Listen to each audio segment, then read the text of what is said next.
श्रीराम जय राम जय जय राम, श्रीराम जय राम जय जय राम. 5 जुलै. आपली सुख दुःखे श्रीरामाला सांगा.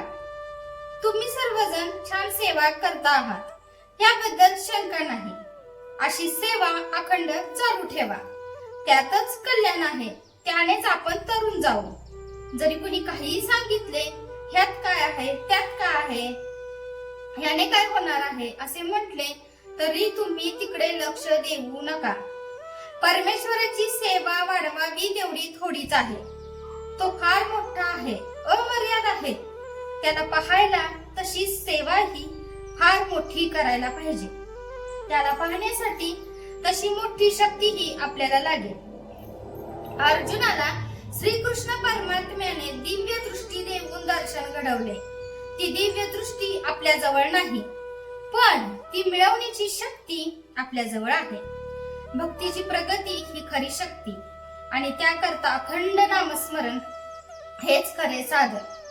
श्रीराम प्रभू आपल्या घरातला कुणीतरी आहे याबद्दल खात्री बाळगा. त्याला तुम्ही आपली सुख दुःखे सांगा. दिवसाकाठी एकदा तरी रामापुढे उभे राहून त्याला अनन्य भावाने शरण जा. दिवस आनंदात जाईल आणि तुमचे दुःख दूर होईल.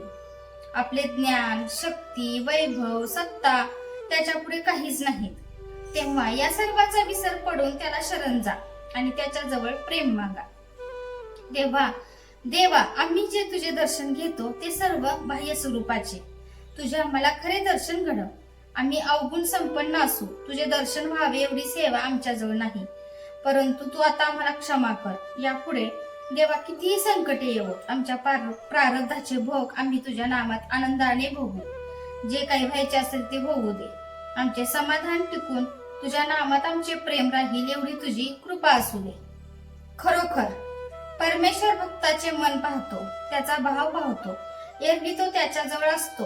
जो श्रद्धेने परमेश्वराचे चिंतन करतो त्याला परमेश्वर जवळ असून आपल्याला तो मदत करायला सिद्ध आहे याची खात्रीच असते.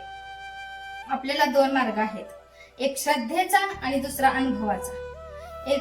एका गावी पायवाटेने गेले तर फक्त 3 मैलांचे अंतर आणि मोटाराच्या रस्त्याने गेलो तर 10-12 मैलांचे अंतर. श्रद्धा ही त्या पायवाटेसारखी आहे.